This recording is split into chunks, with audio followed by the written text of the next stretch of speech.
Palakkad by election പ്രചാരണ റിപ്പോർട്ടിങ്ങിനിടെ അതിന്റെ അലച്ചിലിനിടെ ഒരു കഞ്ഞിക്കടയിൽ നിന്നും അങ്ങേയറ്റം അവിചാരിതമായി കിട്ടിയ ഒരു വാർത്താ ത്രെഡിന്റെ പിന്നാലെയുള്ള യാത്രയിൽ BJP ഓഫീസ് സെക്രട്ടറി ആയിരുന്ന തിരൂർ സതീഷിനെ കാണാൻ പോകുമ്പോൾ കരുതിയിരുന്നതല്ല പൊട്ടാൻ പോകുന്ന ഒരു രാഷ്ട്രീയ ബോംബാണ്, ഒരു പൊളിറ്റിക്കൽ ബ്രേക്ക്. അന്ന് 24-നോട് എന്നോട് സതീശൻ പറഞ്ഞത് കേട്ട് കേരളം ഞെട്ടിയതാണ്. നിയമസഭാ തെരഞ്ഞെടുപ്പ് പട്ടിമറിക്കാൻ കൊണ്ടുവന്ന കള്ളപ്പണം കോടികൾ ചാക്കുകളിൽ കെട്ടിക്കെട്ടി BJP ഓഫീസിൽ അട്ടിയടിക്കുക കാര്യം നേരിൽ കണ്ടതും തുടർച്ചയും പറയുകയായിരുന്നു Tirur Satheesh.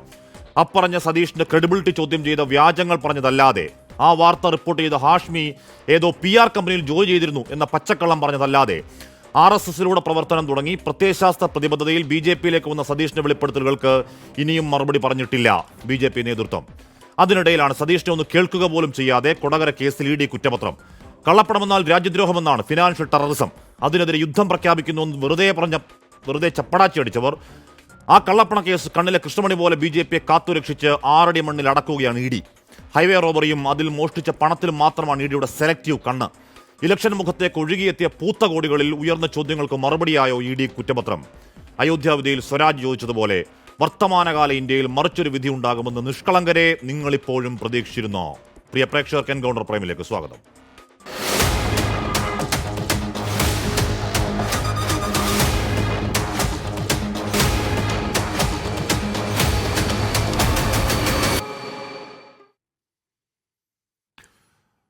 Advocate K. Anilkumar, doctor Jindo John, advocate Sreekanth, Tirur Satheesh, Sri Saleem Madavoor എന്നിവർ ചർച്ചയിൽ. ആദ്യം ഞാൻ ശ്രീകാന്തിലേക്ക് പോകുന്നു. അഡ്വക്കേറ്റ് ശ്രീകാന്ത്, ഇവിടെ നരേന്ദ്രമോദി, അമിത്ഷാ ഒക്കെ ഭരിക്കുന്ന BJP ഭരിക്കുന്ന രാജ്യത്ത് അവരുടെ കീഴിലുള്ള ED ഇവിടെ കേരളത്തിൽ BJP നേതാക്കൾ പ്രതിപ്പട്ടികയിൽ നിൽക്കുന്ന അല്ലെങ്കിൽ കുറ്റാരോപിതരായി നിൽക്കുന്ന ഒരു കേസിൽ അതിന്റെ കള്ളപ്പണ എലമെന്റ് അന്വേഷിക്കുകയും അവരെയൊക്കെ പ്രതിപ്പട്ടികയിൽ കൊണ്ടുവന്ന് അവർക്കെതിരെ ഒരു കുറ്റപത്രം സമർപ്പിക്കുകയും ചെയ്യും എന്നൊക്കെ ഇപ്പോഴും കരുതുന്നവർക്ക് എന്തെങ്കിലും ബുദ്ധിപ്രശ്നം ഉണ്ടെന്ന് ഞാൻ കരുതൂ. പക്ഷേ നിലാവുണ്ടെന്ന് കരുതി വെളുക്കുവോളം കക്കാമോ എന്ന പഴയ പഴഞ്ചൊല്ലിൽ ചോദിച്ച പോലെ നേരിട്ട് കണ്ടുവെന്ന് പറഞ്ഞാൽ ആ കൂടെ ഇരിക്കുന്ന തിരൂർ സതീഷിനോട് ഫോണിലെങ്കിലും വിളിച്ച് ഒരൊറ്റ വാക്ക് ചോദിച്ചിട്ട് ഇതേ കുറ്റപത്രം സമർപ്പിക്കാമല്ലോ. അപ്പോഴും ഈ തിരൂർ സതീഷിന് വിശ്വാസതയില്ല എന്ന് പറയാമല്ലോ. എന്തുകൊണ്ടാകാം ഈ സതീഷിനോട് ഇതൊക്കെ നേരിൽ കണ്ട, ഞാൻ കൂടെ ഉണ്ടായിരുന്ന ആളാണ്, ഈ ചാക്കുകെട്ടുകൾ താഴെ നിന്ന് മുകളിലേക്ക് ചുമ്മിക്കൊണ്ടുപോകാൻ ഞാൻ കൂടെ നിന്ന ആളാണ് എന്ന് നേരിട്ട് പറഞ്ഞ ഒരാളോട് എന്തുകൊണ്ടാകാം ഒരൊറ്റ വാക്ക് ഇടി ചോദിക്കാത്തത് ശ്രീകാന്ത്?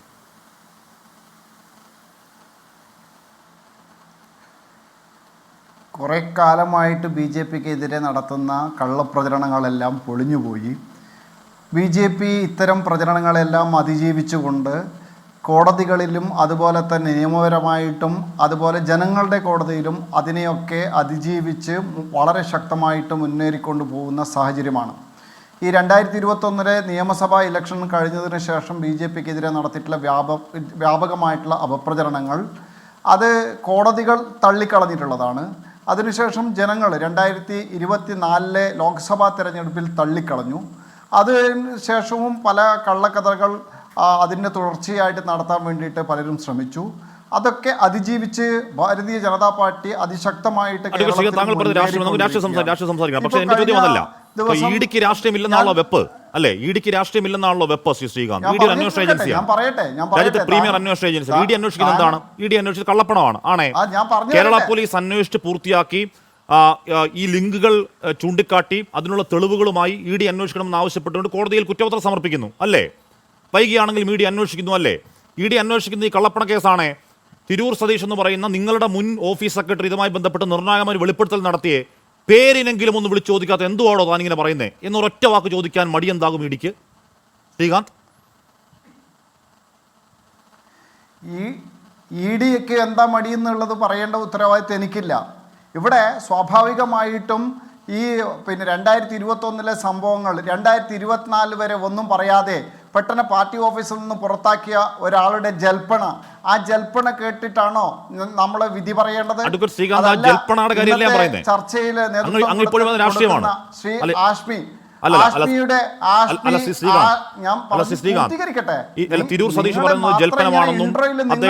പറയുന്നത് പോലെ അല്ല, ഞാൻ പറഞ്ഞ തിരൂർ സതീഷ് പറയുന്നത് രാഷ്ട്രീയമാണെന്നും അദ്ദേഹം ആരുടെ നിന്ന് പണം വാങ്ങിയെന്നും വാർത്ത റിപ്പോർട്ട് ചെയ്ത ഹാഷ്മി എന്തോ BMC ഏതോ ഏജൻസിയാണെന്നും ഒക്കെ നിങ്ങൾ പറഞ്ഞോളൂ, കുഴപ്പമില്ല. എന്റെ ചോദ്യം അതേ അല്ല. അഡ്വക്കേറ്റ് ശ്രീകാന്ത്, എന്റെ ചോദ്യം അന്വേഷണത്തിന്റെ പറിവിലിരിക്കുന്ന ഒരു കേസിൽ ഒരു ഘട്ടത്തിൽ അതിന്റെ ഏറ്റവും പ്രധാനപ്പെട്ട ഒരാൾ വന്ന് നടന്നൊരു വെളിപ്പെടുത്തൽ പേരിനെങ്കിലും ജസ്റ്റ് ഒന്ന് കാണിക്കാനെങ്കിലും. ഇപ്പോൾ സതീഷിന്റെ മൊഴി എടുത്തു, അത് EDക്ക് പറയാലോ ഈ സതീഷിന്റെ മൊഴി വിശ്വാസയോഗ്യമല്ല എന്ന് തള്ളാലോ. ഒരു വാക്ക് വിളിച്ചു ചോദിക്കാത്ത എന്താ ശ്രീ ശ്രീകാന്ത് മറുപടി ഉണ്ടോ? നമുക്ക് രാഷ്ട്രീയം പിന്നെ പറയാം. അല്ല, താങ്കൾ കോടതിയിൽ ചെയ്യുന്നത് പോലെ ഞങ്ങളിപ്പോൾ പ്രതിക്കൂട്ടിലല്ല. ഞങ്ങളെ പ്രതിക്കൂട്ടിൽ നിർത്തിയിട്ട് താങ്കൾ ചോദ്യം ചോദിക്കേണ്ട കാര്യമില്ല. താങ്കളുടെ തിരക്കഥയ്ക്കനുസരിച്ച് ഒരു ഇരയെ കിട്ടിയപ്പോൾ ആ ഇരയെ പാലക്കാട് തെരഞ്ഞെടുപ്പിൽ BJPക്കെതിരായിട്ട് ഒരു ആയുധമായിട്ട് ഉപയോഗിച്ചിട്ടുണ്ട് താങ്കൾ ഉൾപ്പെടെയുള്ള മാധ്യമങ്ങൾ. അതിനൊക്കെ മറുപടി പറയേണ്ട ആവശ്യം ഞങ്ങൾക്കില്ല. ഭാരതീയ ജനതാ പാർട്ടിക്ക് ഇതിൽ യാതൊരു പങ്കുമില്ല. BJPയുടെ പണം എന്ന് പറയുമ്പോൾ BJPയുടെ ആരുടെ പണമാണെന്ന് ഇതുവരെ ആരെങ്കിലും പറഞ്ഞിട്ടുണ്ടോ?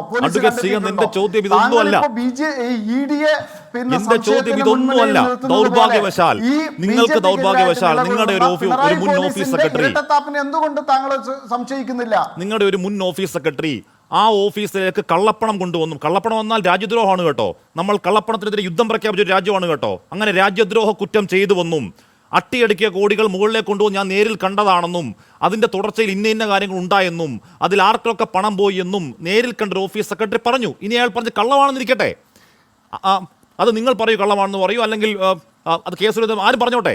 പക്ഷേ ഒരു അന്വേഷണ ഏജൻസിക്ക് അയാൾ പറഞ്ഞ വെളിപ്പെടുത്തലിൽ എന്താണ് മിസ്റ്റർ തിരൂർ സതീഷ് താങ്കൾ ഇങ്ങനെ പറയാനുള്ള കാരണം എന്നൊരു ചോദ്യം ചോദിക്കണ്ടേ? എന്തുകൊണ്ടുണ്ടാവുന്നില്ല അത്? അത് താങ്കൾ പോയി EDയോട് ചോദിക്കുന്നേ, അത് എന്നോടല്ലല്ലോ ചോദിക്കേണ്ടത്.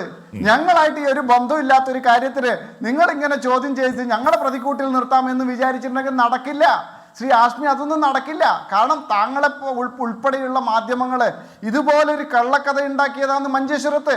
താങ്കൾ ഉൾപ്പെടെയുള്ള മാധ്യമങ്ങൾ മഞ്ചേശ്വരം കോഴക്കേസ് എന്ന് പറഞ്ഞിട്ടൊരു കള്ളക്കഥ ഉണ്ടാക്കി.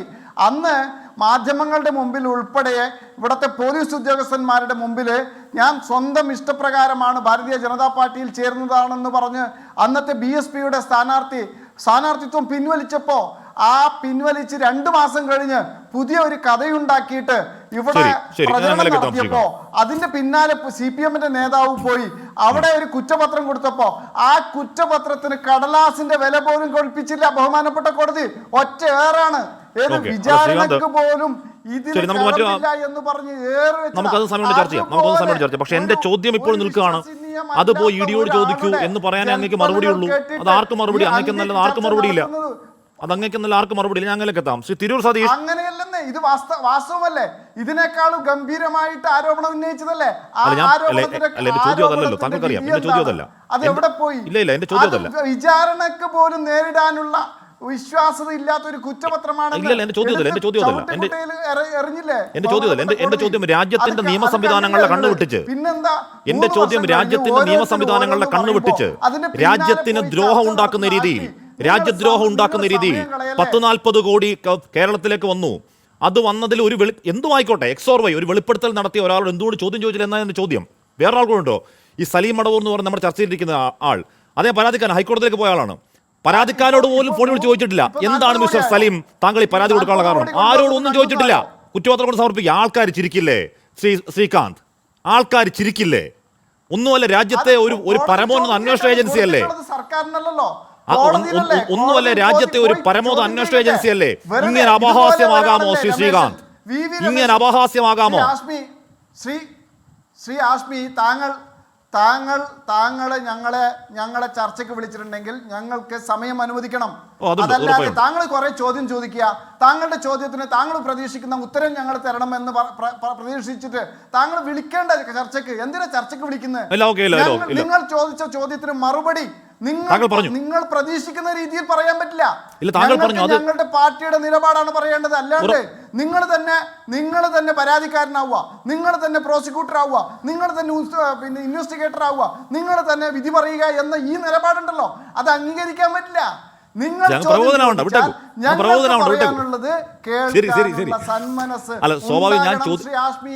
ഉറപ്പായും ശ്രീകാന്ത്, ഞാൻ ചോദ്യം ചോദിക്കുന്ന ഉത്തരം കിട്ടാൻ വേണ്ടി തന്നെ താങ്കൾ ഉത്തരം പറഞ്ഞു. താങ്കൾ ഉത്തരം പറഞ്ഞു. ശ്രീകാന്ത്, എന്റെ ചോദ്യം താങ്കൾ ഉത്തരം പറഞ്ഞു. എന്താണ് താങ്കൾ പറഞ്ഞത്? അത് ഞാൻ എങ്ങനെയാണ് പറയുക? EDയോട് പോയി ചോദിക്കൂ. അതിൽ തീർന്നു. Okay, done. അതിൽ അത് ഉത്തരം EDയാണ്. തിരൂർ സതീഷ്, ആ ഉത്തരം താങ്കളുടെ പക്കലുണ്ടോ? ഞാൻ ഉറപ്പായും താങ്കളേക്ക് എത്തും. ശരി, ഞാൻ താങ്കൾക്ക് എത്തും. ഇതുപോലെ എന്നെ പറയാൻ അനുവദിക്കൂ. അല്ല, ഇങ്ങനെ ഇടപെട്ട് കഴിഞ്ഞാൽ പിന്നെ ഞങ്ങളെ ചർച്ചയ്ക്ക് വിളിക്കേണ്ട കാര്യമില്ലല്ലോ. താങ്കൾ പറഞ്ഞു ചർച്ചയ്ക്ക് വിളിക്കേണ്ടെന്ന് നിങ്ങൾ 3 പേരും കൂടി ചർച്ച നടത്തിക്കോളൂ. വിധി പറഞ്ഞു കുഴപ്പമില്ല. ചർച്ചയ്ക്ക് വിളിച്ചാൽ ഞങ്ങൾക്ക് പറയാനുള്ളത് പറയാൻ അവസരം തരണം. അല്ലെങ്കിൽ നിങ്ങൾ എന്തിനാ ചർച്ചയ്ക്ക് വിളിക്കുന്നത്? ശരി, ഞാൻ പറയട്ടെ, എന്നെ പറയാൻ അനുവദിക്കൂ. പറഞ്ഞു പൂർത്തിയാക്കൂ. അതായത് ഇതിനേക്കാളും വലിയ ഒരു കള്ളക്കഥയായിരുന്നല്ലോ മഞ്ചേശ്വര കോഴക്കേസ് എന്ന് നിങ്ങളൊക്കെ വിശേഷിപ്പിച്ചത്. ഒരു തെരഞ്ഞെടുപ്പിൻ്റെ സമയത്ത് മാധ്യമങ്ങളുടെ മുമ്പിൽ അദ്ദേഹം സ്വയം പത്രസമ്മേളനം വിളിച്ചു പറഞ്ഞു, ഞാൻ BJP-യിൽ ചേരുന്നു, ഞാൻ സ്വയം എൻ്റെ സ്ഥാനാർത്ഥിത്വം പിൻവലിക്കുന്നു എന്ന് പറയുന്നു. അദ്ദേഹത്തെ പോലീസ് ചോദ്യം ചെയ്യുന്നു, പോലീസിന് മുൻപിൽ മൊഴി കൊടുക്കുന്നു. അദ്ദേഹം പോയി റിട്ടേണിംഗ് ഓഫീസറെടുത്ത് മൊഴി കൊടുക്കുന്നു, പിന്നെ നാമനിർദ്ദേശ പത്രിക പിൻവലിക്കാൻ അപേക്ഷ കൊടുക്കുന്നു. അതെല്ലാം കഴിഞ്ഞ് 2 മാസം കഴിഞ്ഞ് അദ്ദേഹം പുതിയ ഒരു വെളിപ്പെടുത്തലായിട്ട് വേറൊരു മാധ്യമത്തിൽ വരുന്നു. എന്നിട്ട് അത് വലിയ കഥകൾ ഉണ്ടാക്കുന്നു. അതിന്റെ പേരിൽ അന്വേഷണം നടത്തുന്നു. നമുക്ക് സമയമുണ്ടെങ്കിൽ എവിടെ എന്തായി, അതിന്റെ ഗതി എന്തായി? 3 വർഷം കഴിഞ്ഞിട്ട് തിരൂർ സതീഷ് ഇവിടെ ഞാൻ ശ്രീകാന്തിനോട് എത്ര ആവർത്തി ചോദിച്ചാലും ED എന്തുകൊണ്ട് താങ്കൾ നടത്തിയ അതിനിർണായകമായ കേരളം ഞെട്ടിയ വെളിപ്പെടുത്തലിൽ ED മാത്രം ഞെട്ടാതിരിക്കുന്നത് എന്തുകൊണ്ടാണ്? EDക്ക് താങ്കളുടെ ഫോൺ നമ്പർ ആർക്കും കിട്ടും, താങ്കളെ ഫോണിൽ വിളിച്ച് എന്തുകൊണ്ടാണോ മിസ്റ്റർ സതീഷ് താങ്കൾ ഇങ്ങനെ പറയാനുള്ള കാരണം എന്ന് 2 വാക്ക് ചോദിക്കാത്തതിന് കാരണം എന്താണ് എന്ന് ഉത്തരം താങ്കൾക്കുണ്ടോ? ഇത് പറഞ്ഞ ആളെന്നുള്ള നിലയ്ക്ക് ഞാൻ പറയട്ടെ.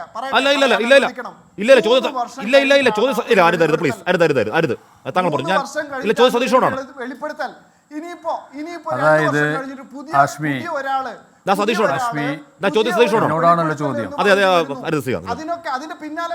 എന്നോടാണല്ലോ ചോദ്യം, ഞാനാണല്ലോ മറുപടി പറയേണ്ട ആള്. അതായത് ആഷ്മി ഇത്ര പ്രാവശ്യം, ആഷ്മി ഇത്ര തവണയും ആവർത്തിച്ച് ചോദിച്ചിട്ടും ഈ BJP പ്രതിനിധിയായ അഡ്വക്കേറ്റ് K. ശ്രീകാന്ത് എന്നല്ല, BJPയുടെ ഒരു പ്രതിനിധിക്കും നിങ്ങൾ ചോദിച്ച ചോദ്യത്തിന് മറുപടി പറയാനായിട്ട് സാധിക്കണമെങ്കിൽ ഈ ഫണ്ട് എങ്ങനെ വന്നു എന്നുള്ളത് ഇവർ പറയേണ്ടി വരും. അതാണ് ഒന്നാമത്തെ കാര്യം. പിന്നെ അദ്ദേഹം പറഞ്ഞൊരു കാര്യത്തിന് മറുപടി പറഞ്ഞിട്ട് ഞാൻ തുടങ്ങാം. എന്നെ അവിടുന്ന് പുറത്താക്കിയ ഒരാളുടെ കാര്യങ്ങൾ എന്തിനാണ് അന്വേഷിക്കുന്നത് എന്നൊക്കെ ചോദിച്ചത്.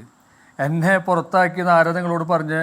എൻ്റെ സുഹൃത്ത്, എന്നെ BJP ഓഫീസിൽ നിന്ന് പുറത്താക്കിയതാണ്. ആർക്കാ അങ്ങനെ പുറത്താക്കിയത്? എങ്ങനെയാണ്? നിങ്ങൾ എന്തെങ്കിലും ഒരു കടലാസ് എനിക്ക് തന്നിട്ടുണ്ടോ പുറത്താക്കിയെന്ന് പറഞ്ഞിട്ട്? ഞാൻ അവിടുന്ന് സ്വമേധയാ 2 മാസം ലീവ് ചോദിച്ചിട്ട് ഓഫീസിൻ്റെ താക്കോല് ആ സമയത്താണ് ഞാൻ പ്രസിഡൻറ്റിനെ ഏൽപ്പിച്ചിട്ട് നല്ല രീതിയിൽ ഇങ്ങോട്ട് പോരുന്നത്. പിന്നെ എന്തിനാണ് എന്നെ പുറത്താക്കിയാളെ 1 മാസം കഴിഞ്ഞ കറക്റ്റ് ഞാൻ അവിടുന്ന് വന്ന് 1 മാസം കഴിഞ്ഞപ്പോൾ ജില്ലാ പ്രസിഡന്റ് എന്നെ വിളിച്ചത് എന്തിനാണ്? അതൊക്കെ നിങ്ങൾ പറയുന്ന നൊടിഞ്ഞായങ്ങളാണ്. അതിലൊന്നും വലിയ കഴമ്പുള്ള കാര്യങ്ങളല്ല, മനസ്സിലായ?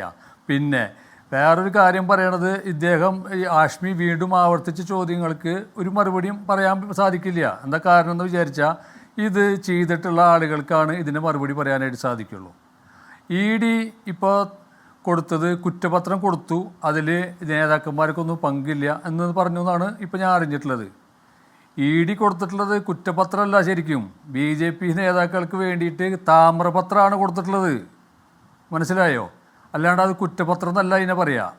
ഒന്ന്, ഇത് ED ഇത് കൊടുക്കുമ്പോൾ എങ്ങനെയാണ് ED എന്താണ് അന്വേഷിക്കേണ്ടത്?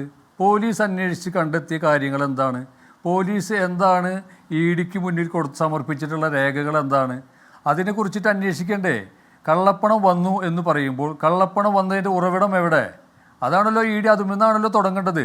എവിടെ ആര് കൊണ്ടുവന്നു? ഈ ധർമ്മരാജന്റെ പണമാണ്. ധർമ്മരാജന്റെ പണം ഈ ട്രാവൻകൂർ കൊട്ടാരം വാങ്ങിക്കാൻ വേണ്ടി വന്നതാണ്. ട്രാവൻകൂർ കൊട്ടാരം ആരുടെ തുഷാർ വെള്ളാപ്പള്ളി ഉടമസ്ഥയുള്ളത് എനിക്ക് അറിയില്ല ആണെന്ന് പറയുന്നു. ഇതുവരെ തുഷാറിനോട് ചോദിച്ചിട്ടുള്ള കാര്യം അതൊന്നും അറിയില്ല. പക്ഷെ ED പറയുകയാണ് അത് ആദായ നികുതി വകുപ്പ് അന്വേഷിക്കണമെന്ന് പറയാണ്. ഈ പണത്തിന്റെ സോഴ്സ് ആദായ നികുതി വകുപ്പ് അന്വേഷിക്കണമെന്ന് പറയുകയാണ്. EDക്ക് അവിടെ പരിമിതിയാണ് കേട്ടോ. ഒരു ജോർജ് സോറോസ് പറഞ്ഞ ബാംഗ്ലൂരിലെ ഏതോ കമ്പനികൾ കയറി നിരങ്ങുക ഈ ദിവസങ്ങളിൽ. അല്ല, ഇതെല്ലാം കേന്ദ്ര ഏജൻസികളാണല്ലോ. ഇതിപ്പോൾ അവിടേക്ക് കൊണ്ടുവന്ന പണമാണെന്ന്. ഈ പണം എങ്ങനെ കിട്ടി? ഈ ധർമ്മരാജ് എന്ന് പറഞ്ഞ ആൾ കൊണ്ടുവന്ന പണത്തിന് അദ്ദേഹത്തിൻ്റെ സോഴ്സ് എന്തായിരുന്നു? ഈ പണം കൊണ്ടുവരുമ്പോൾ തൃശ്ശൂർ വന്നു, പാർട്ടിയുടെ ജില്ലാ കാര്യാലയത്തിലാണ് ഈ പണം വന്നിട്ട് 6 ചാക്കുകൾ ഇവിടെ കൊണ്ടുവച്ചത്. പാർട്ടിയുടെ ജില്ലാ കാര്യാലയം ക്ലോക്ക് റൂമല്ലല്ലോ, ആളുകൾക്ക് വരുന്നവർക്കും പോകുന്നവർക്കും വേണ്ടി സാധനങ്ങൾ വാങ്ങിക്കുന്ന ഒരു സ്ഥലമല്ല BJP ജില്ലാ കമ്മിറ്റി ഓഫീസ്. ഒന്ന്. രണ്ടാമത് BJPയുടെ ഒരു ചുമതലയിലും ഇദ്ദേഹത്തിന് ഉണ്ടെന്ന് എൻ്റെ അറിവിലില്ല. പിന്നെ പാർട്ടിയുടെ നേതാക്കൾ പാർട്ടിയുടെ സ്വന്തം പണം കൊണ്ട് എന്തിനാണ് റൂം ഇദ്ദേഹത്തിന് വേണ്ടി എടുത്തു കൊടുത്തത്? എന്തിനാണ്? BJP ആയിട്ട് ബന്ധമില്ല കൊട്ടാരം മേടിക്കാൻ പോണ ആൾക്ക് എന്തിനാണ് BJP ഓഫീസുകാർ റൂം എടുത്ത് കൊടുക്കുന്നത്? അത് കഴിഞ്ഞ് അവിടുന്ന് അദ്ദേഹം കൊടകരയ്ക്ക് പോകാമെന്ന് പറഞ്ഞു. ആലപ്പുഴയ്ക്ക് പണം കൊണ്ടുപോകാനായിട്ട് പോകുമ്പോൾ കൊടകരയിൽ വെച്ച് കവർച്ച നടത്തി. ഈ കവർച്ച നടത്തിയിട്ട് ആദ്യം ധർമ്മരാജൻ വിളിച്ചത് BJPയുടെ നേതാക്കളെയല്ലേ? BJPയുടെ നേതാക്കൾ പുലർച്ചയ്ക്ക് മുന്നേ ജില്ലാ നേതാക്കൾ മേഖലാ സംഘടനാ സെക്രട്ടറി ഉൾപ്പെടെ കൊടകരയിലെത്തി. എന്താ ധർമ്മരാജന് വേറെ ആൾക്കാരായിട്ടൊന്നും ബന്ധമില്ല, അവരെ ആരെയും വിളിച്ചില്ലല്ലോ. എന്ത് BJPയുടെ നേതാക്കന്മാരെ മാത്രം വിളിച്ചിട്ട് പോയത് എന്തിനു വേണ്ടിയിട്ടാണ്? അതിന് മറുപടി പറയേണ്ടത് BJP ആണല്ലോ. BJPയുടെ നേതാക്കളല്ല മറുപടി പറയേണ്ടത്. ഞാൻ പറഞ്ഞ കാര്യം എന്താ, ഇത് സാധാരണക്കാരുടെ ഒരു പാർട്ടിയാണ് ഈ BJP. ഞാനൊക്കെ 10-30 വർഷമായിട്ട് ഈ പാർട്ടിക്ക് വേണ്ടി പണിയെടുത്തിട്ടുള്ള ഒരാളാണ്. ഈ പാർട്ടിക്ക് വേണ്ടിയിട്ട് നിരവധി സമരങ്ങൾക്ക് ഞാൻ പങ്കെടുത്തിട്ട് പോലീസ് ലാത്തി ചാർജ് വരെ വാങ്ങിച്ചിട്ടുള്ള ഒരാളാണ്.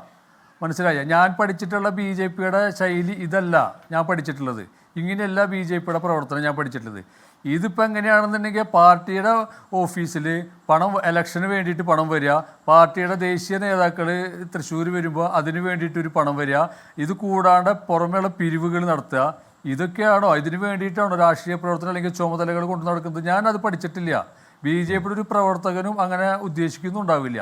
ധാർമ്മിക രാഷ്ട്രീയത്തിന്റെ വിശാലമായ ചോദ്യമാണ്. ധാർമ്മിക രാഷ്ട്രീയത്തിന്റെ വിശാലമായ ചോദ്യങ്ങൾക്ക് ഇക്കാലത്ത് നമ്മൾ സംസാരിക്കാന്ന് പറയുന്ന പദം അപഹാസ്യത വരും. ഈ കാര്യങ്ങളെ അന്വേഷിക്കേണ്ട കാര്യങ്ങള്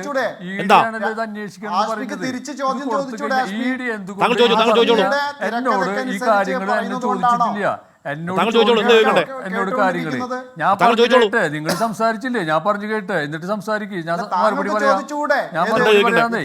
എന്തിനാ ധർമ്മരാജൻ എന്താണ് BJP ഓഫീസായിട്ട് ബന്ധം? രാഷ്ട്രീയ പ്രവർത്തനം നടത്തിയ ആള്. നിങ്ങൾ ത്യാഗോചനൊന്നും പറയണ്ട. ഇവിടെ ഇന്ന് ഈ സംഭവം നടത്തിയ ജില്ലാ നേതാക്കന്മാരുടെ കൂടുതൽ പാർട്ടിയിൽ പ്രവർത്തന പരിചയമുള്ള ആളുകളാണ് ഞാൻ. തൃശ്ശൂരത്തെ പാർട്ടിയുടെ പഴയ ആളുകളും സജീവ പ്രവർത്തകരോട് നിങ്ങൾ അന്വേഷിക്കുക, പഴയ നേതാക്കളെയും. എന്റെ പാർട്ടിയുടെ പുറത്താക്കാൻ നിങ്ങൾക്ക് പാർട്ടിയുടെ ജില്ലാ അധികാരമുള്ളത് പാർട്ടിയുടെ പുറത്താക്കാനായിട്ട്. സതീഷിനെ പാർട്ടി പുറത്താക്കിയ താങ്കൾക്ക് തെളിവുണ്ടോ? താങ്കൾ പറഞ്ഞ ഡേറ്റിന് ശേഷവും സതീശൻ പാർട്ടിയൊക്കെ പണം ഇട്ടുണ്ട്. ചുമ്മാ നിങ്ങൾ പറഞ്ഞ ആ ദിവസങ്ങൾ പറഞ്ഞതൊക്കെ വ്യാജമാണ്. എനിക്കെതിരെ എന്തോ PRN എന്ന് പറയുന്നത് പോലെ മൊത്തം കള്ളമായിരുന്നു നിങ്ങൾ പറഞ്ഞത്. ഒന്നാമത് നിങ്ങൾക്ക് പാർട്ടിയുടെ അതായത് ഈ വിഷയം സംസാരിക്കാനായിട്ട് നിങ്ങൾ വരുമ്പോൾ അറ്റ്ലീസ്റ്റ് തൃശ്ശൂർ ജില്ലയെ കുറിച്ചിട്ട് ആദ്യം മനസ്സിലാക്കി എന്നിട്ട് സംസാരിക്കാൻ വരൂ. അല്ലാതെ വേറെ വന്ന് സംസാരിച്ചിട്ട് കാര്യമില്ല. വന്ന് ഈ പണം കട്ടുകൊണ്ടുപോയ ആളുകളോട് തന്നെ വിവരം ചോദിച്ചിട്ട് വന്ന് ചർച്ചയിൽ വന്നിരുന്നിട്ട് വാട്സപ്പ് നോക്കിയിട്ട് വർത്താനം പറഞ്ഞിട്ട് കാര്യമില്ല. ഞാൻ ഇതൊന്നും നോക്കാതെയാണ്, ഞാൻ പകല് പോലെ കണ്ട കാര്യങ്ങളാണ് ഞാൻ മുഖത്ത് നോക്കി നിങ്ങളോട് സംസാരിക്കുന്നത്. നിങ്ങൾക്ക് ഇതാരെങ്കിലും അന്വേഷിച്ചിട്ട് പറഞ്ഞു തരേണ്ടി വരും. ഇത് ആളുകൾ പറഞ്ഞത് അനുസരിച്ച് കേട്ടിട്ട് ഇങ്ങോട്ട് പറഞ്ഞു വരരുത്. ഇതിൽ പങ്കൊന്നുമില്ലല്ലോ, പിന്നെന്തിനാണ് ഈ കട്ടുകൊണ്ടുപോയ ആളുകൾക്ക് ന്യായീകരിക്കുന്നത്? ഓക്കെ, ശ്രീ കെ അൽകുമാർ, ഇവിടെ അഡ്വക്കേറ്റ് ശ്രീകാന്ത് പോലും ED ഒരു ഇംപാർഷ്യൽ അന്വേഷണ ഏജൻസിയാണെന്ന് പറയില്ല. ആരെങ്കിലും ED ഇംപാർഷ്യൽ അന്വേഷണം ഇനിയും പറഞ്ഞാൽ 6ാം ക്ലാസ്സിൽ പഠിക്കുന്ന കുഞ്ഞ് വരച്ച് കിടന്ന് ചിരിക്കും. ഏറ്റവും ഒടുവിൽ വന്ന കണക്കെന്താണ്? മിനിഞ്ഞാന്നാണ് A റഹീമിന് ചോദിച്ചത്. 2015 ഏപ്രിൽ മുതൽ 2025 ഫെബ്രുവരി വരെ MP-മാർ, MLA-മാർ, രാഷ്ട്രീയ നേതാക്കൾ തുടങ്ങി ED എടുത്ത കേസുകളുടെ എണ്ണം 193. അതിൽ പ്രതിപക്ഷ നേതാക്കൾ തന്നെയല്ലേ കൂടുതൽ എന്ന ചോദ്യത്തിന് പോലും പ്രസക്തിയില്ല. 10 വർഷത്തിനിടയിൽ 193 കേസുകൾ EDക്ക് തെളിയിക്കാനായത് എത്ര കേസാണ്? 2 കേസാണ്. ഒന്നാം മോദി സർക്കാർ 42 കേസ്, രണ്ടാം മോദി സർക്കാർ ആയപ്പോഴേക്കും 151 കേസ്. എത്ര ശതമാനത്തിന്റെ വർധനയാണ്? ഏതെങ്കിലും കോൺഗ്രസ്സുകാരോ CPM ഒന്നും പറയുന്നതല്ല. ഇത് രാജ്യസഭയിൽ ചോദ്യത്തിന്റെ മറുപടി രാജ്യത്തോട് ഈ സർക്കാർ പറഞ്ഞതാണ്. അഡ്വക്കേറ്റ് കെ അൽകുമാർ, താങ്കൾ കരുതിയിരുന്നോ ഈ കുറ്റപത്രം BJPക്കെതിരെ നേതാക്കൾക്കെതിരെ വരുമെന്ന്? എന്തിനാണ് നമുക്ക് എംബ്രാസ്മെന്റ്? ഇതെല്ലാവരും പ്രതീക്ഷിച്ചിരുന്നതല്ലേ?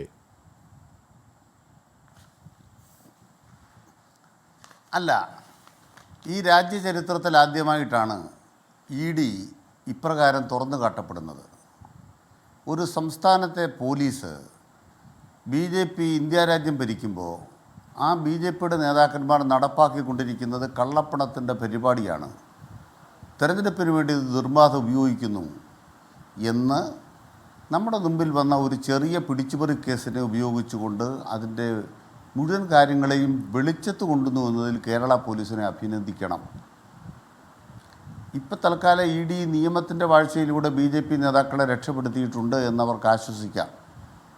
പക്ഷെ ജനങ്ങളിത് കണ്ണു തുറന്ന് കാണുകയല്ലേ. BJP നേതാക്കന്മാർ എത്ര വിളിക്കാൻ ശ്രമിച്ചാലും ഒരു വസ്തുത അവിടെ നിലനിൽക്കുന്നു. എന്താണത്? ധർമ്മരാജൻ ഏതോ കൊട്ടാരം വാങ്ങിക്കാൻ കാശും കൊണ്ടുപോയി. ധർമ്മരാജൻ്റെ പണം കൊള്ളയടിക്കപ്പെട്ടു. ഇതിൽ BJPക്ക് എന്താ കാര്യം? ഇതാണ് ഇവിടെ ചർച്ചയിൽ ബഹുമാനപ്പെട്ട ശ്രീകാന്ത് ചോദിച്ചത്. ഞാൻ അദ്ദേഹത്തോട് ആ ചോദ്യം തിരിച്ചാ ചോദിക്കുന്നത്, നിങ്ങൾക്കെന്ത് കാര്യം? ഈ ധർമ്മരാജനെ കേരള പോലീസ് പീഡിപ്പിക്കുന്നു എന്ന് പറഞ്ഞ് BJPയുടെ സംസ്ഥാന കമ്മിറ്റി സമരം ആരംഭിച്ചോ? ഈ ധർമ്മരാജനെ കേരള പോലീസ് ചോദ്യം ചെയ്യുന്നു എന്ന് പറഞ്ഞുകൊണ്ട് ഗവർണർ ആരിഫ് മുഹമ്മദ് ഖാനെ കേരളത്തിലെ പ്രധാന BJP നേതാക്കന്മാർ പോയി നിവേദനം കൊടുത്തോ? ധർമ്മരാജനെ പീഡിപ്പിക്കുന്നതിനെതിരായി ഗവർണർ ആരിഫ് മുഹമ്മദ് ഖാൻ ആ നിവേദനം മുഖ്യമന്ത്രി പിണറായി വിജയന് കൈമാറിയോ? മുഖ്യമന്ത്രി പിണറായി വിജയൻ ഗവർണർക്ക് കൊടുത്ത മറുപടിയിൽ ധർമ്മരാജൻ കള്ളപ്പണം കൈകാര്യം ചെയ്തതുമായി ബന്ധപ്പെട്ട കേസിൻ്റെ അന്വേഷണമാണ് നടക്കുന്നത്, കേരള പോലീസ് നിയമപരമായി മാത്രമേ പ്രവർത്തിക്കുകയുള്ളൂ എന്ന് മറുപടി കൊടുത്തോ? ഗവർണർ ആരിഫ് മുഹമ്മദ് ഖാനെ വെച്ച് വില പറഞ്ഞിട്ടും കേരള പോലീസ് RSSൻ്റെ BJP നേതാക്കന്മാരുടെ തനി സ്വരൂപം പുറത്തു കാട്ടി. കർണാടകത്തിലെ BJPയുടെ MP ആയി ഇപ്പോൾ ഉയർത്തപ്പെട്ടിട്ടുള്ള പഴയൊരു MLA അദ്ദേഹം നേതൃത്വം കൊടുത്തുകൊണ്ടാണ് 41.4 കോടി രൂപ കേരളത്തിലേക്ക് കടത്തിയത്. അതിൽ ഒരു സംഖ്യ സേലത്ത് വെച്ച് കൊള്ളയടിക്കപ്പെട്ടു എന്ന വസ്തുത കേരള പോലീസ് പുറത്തു കൊണ്ടുവന്നു. മറ്റൊരു 3.5 കോടിയാണ് ഇവിടെ കൊടകരയിൽ പിടിച്ചു പറിച്ചത്. അത് ആലപ്പുഴയ്ക്ക് കൊണ്ടുപോയ പണമാണെന്ന് തെളിഞ്ഞു. തൃശ്ശൂർ ജില്ലാ കമ്മിറ്റി ഓഫീസിൽ കൊണ്ടുവന്ന പണം പിടിച്ചു പറിച്ച പണത്തിൻ്റെ ഭാഗമല്ല എന്ന് തെളിഞ്ഞു. വെറും 25 ലക്ഷം രൂപ നഷ്ടപ്പെട്ടു പോയി എന്ന് പറഞ്ഞ ധർമ്മരാജനെ കൊണ്ട് 41.4 കോടി രൂപയുടെ കണക്ക് പറയിച്ചു എന്ന് മാത്രമല്ല, കൊടകരയിൽ പിടിച്ചു പറിച്ച 3.5 കോടി രൂപയിൽ 1.42 ലക്ഷം രൂപ റെഡി ക്യാഷായിട്ടും കുറേ സ്വർണമായിട്ടും പിടിച്ച് കോടതിയിൽ ഹാജരാക്കിയിട്ടുണ്ട്. ഇതെല്ലാം കേരളത്തിലെ ഗവൺമെൻറ്, കേരളത്തിലെ പോലീസ്, ഇന്ത്യ രാജ്യത്തെ സർക്കാരിൻ്റെ BJPയുടെ മുഖത്ത് കൊടുത്ത അടിയാണ്. അതിൽ നിന്നും രക്ഷപ്പെടാൻ, BJPയെ രക്ഷപ്പെടുത്താൻ തരംതാണ രാഷ്ട്രീയ കളിയാണ് ED നടത്തിയത്. മറുഭാഗത്ത് എന്താ ED ചെയ്യുന്നത്? തൃശ്ശൂർ ജില്ലയിലെ തന്നെ ഏറ്റവും പ്രാമാണികനായ, ഏറ്റവും ജനകീയനായ ഒരു MPയെ നോട്ടീസ് അയച്ചിരിക്കുകയാണ് പലവട്ടം. എത്ര തവണ നോട്ടീസ് അയച്ചത്? ഈന്തപ്പഴത്തിൻ്റെ മറവിൽ സ്വർണം കടത്തിയെന്ന്, ഖുറാൻ്റെ മറവിൽ കടത്തിയെന്നൊക്കെ എത്രയോ ED കെട്ടുകഥയുണ്ടാക്കി. അവസാനം ഈ സ്വർണം കടത്തിയ ഫൈസൽ ഫരീദിനെ ED പിടിച്ചോ? സ്വർണം വിലാസത്തിൽ ഏറ്റുവാങ്ങിയ അറ്റാഷയോ കോൺസുലേറ്റ് ജനറലിനെ ED പിടിച്ചോ? BJP പ്രതിസ്ഥാനത്ത് വരുന്ന ഏതെങ്കിലും കേസിൽ ED പിടിക്കുന്നുണ്ടോ? BJPയുടെ MP ആയിട്ടുള്ള നേതാവിനോട് ചോദിച്ചോ? ഏതെങ്കിലും നേതാക്കന്മാരോട് ചോദിച്ചോ? ഇവിടെ BJPയുടെ നേതാവായ ശ്രീകാന്ത് പറയുന്നത് അത് മഞ്ചേശ്വരം കോഴക്കേസ് രക്ഷപ്പെട്ടിട്ടില്ല. പക്ഷെ തിരിച്ച് ഞാൻ പറയാം കേട്ടോ, മഞ്ചേശ്വരത്ത് മാത്രമല്ല, ബത്തേരി കോഴക്കേസുണ്ട്. CK ജാനുവിനെ പാട്ടിലാക്കാൻ പണം കൊണ്ട് നടന്നപ്പോൾ K സുരേന്ദ്രൻ്റെ ശബ്ദം നമ്മുടെ ഓഡിയോ ഇല്ലേ? ഈ പണം, കള്ളപ്പണം കൊണ്ടു കിടക്കുന്നതിൻ്റെ ബുദ്ധിമുട്ട് K സുരേന്ദ്രൻ്റെ ശബ്ദത്തിൽ അങ്ങോട്ട് കേൾപ്പിക്കണോ? കള്ളപ്പണം കൊണ്ടു കിടക്കുന്നതിൻ്റെ ബുദ്ധിമുട്ട് അത് ബത്തേരി കോഴക്കേസാണ്, അത് കോടതിയിൽ കിടക്കുകയാണ്. ഇനി ഇവിടുത്തെ കോഴക്കേസാണെങ്കിൽ, മഞ്ചേശ്വരം കോഴക്കേസാണെങ്കിൽ ഹൈക്കോടതിയിൽ അപ്പീൽ കൊടുത്ത് സ്റ്റേ ചെയ്തിരിക്കുക. അത് വിചാരണ നേരിടേണ്ടി വരും, സുരേന്ദ്ര വിചാരണ നേരിടേണ്ടി വരും. അപ്പോൾ അതിന് മറുപടിയുണ്ട്. അതുകൊണ്ട് പറയാൻ ആഗ്രഹിക്കുന്നത്, BJP എന്ന് പറയുന്ന പാർട്ടി കള്ളപ്പണത്തിൻ്റെ ഇടപാടുകാരാണ്. നിങ്ങൾ ഇലക്ഷന് കള്ളപ്പണം ഉപയോഗിക്കുന്നു. ഇന്ത്യൻ പ്രധാനമന്ത്രി ചിത്രദുർഗയെ വെച്ച് ഹെലികോപ്റ്ററിലൂടെ പണം കടത്തിയെന്ന ആരോപണം വന്നതാണ്. ഇപ്പോൾ ഏറ്റവും അവസാനം എന്താ സംഭവിച്ചത്? EDയുടെ തലപ്പത്തുള്ളയാളെ പ്രധാനമന്ത്രിയുടെ ഉപദേഷ്ടാവാക്കി മാറ്റി. അദ്ദേഹത്തിൻ്റെ പേരാണ് സഞ്ജയ് മിശ്ര.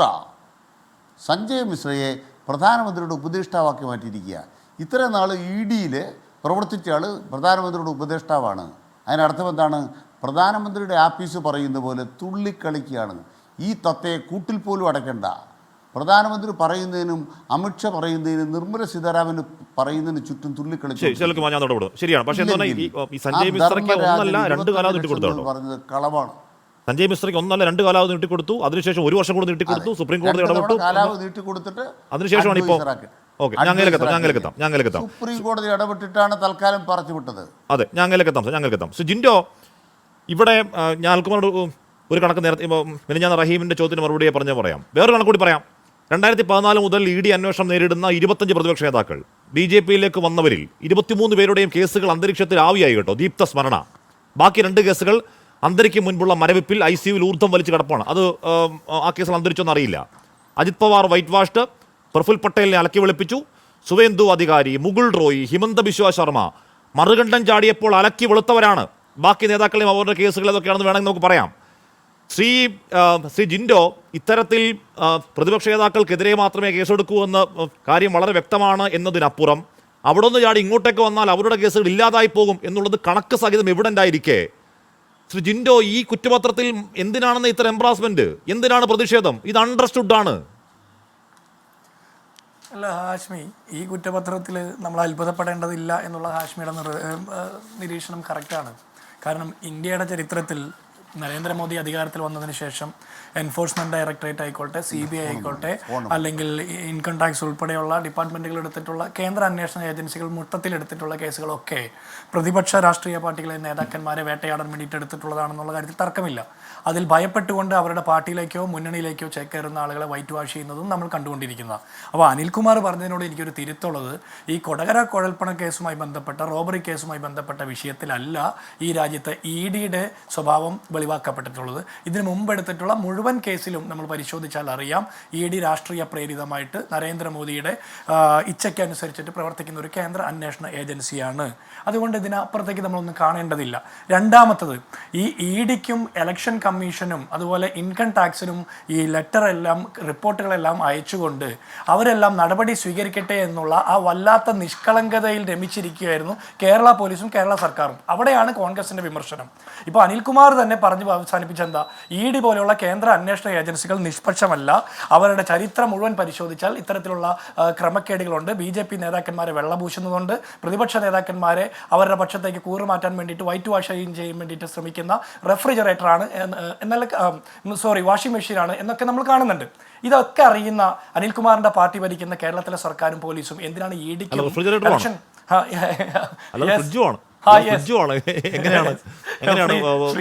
കേസുകൾ തീർക്കുന്നതിന് മുമ്പ് കുറച്ചാൾ ഫ്രീസറിൽ വെക്കണ്ടേ? അത് വെക്കാനുള്ള ഫ്രിഡ്ജുമാണത്.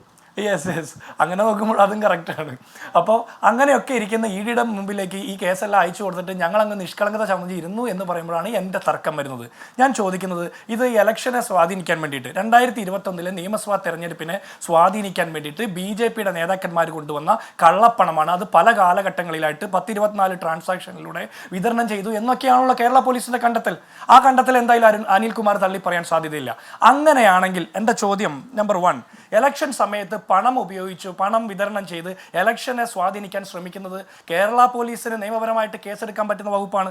അങ്ങനെ ഒരു വകുപ്പ് എടുത്തിട്ടുണ്ടോ? ഞാൻ മനസ്സിലാക്കുന്നത് കൊടകരയിൽ ഒരു റോബറി കേസ് മാത്രമാണ് രജിസ്റ്റർ ചെയ്തിട്ടുള്ളത്. റെപ്രസെൻറ്റേഷൻ ഓഫ് പീപ്പിൾ ആക്ട് 1951 പ്രകാരം സെക്ഷൻ 121 പ്രകാരം കേസെടുക്കാം.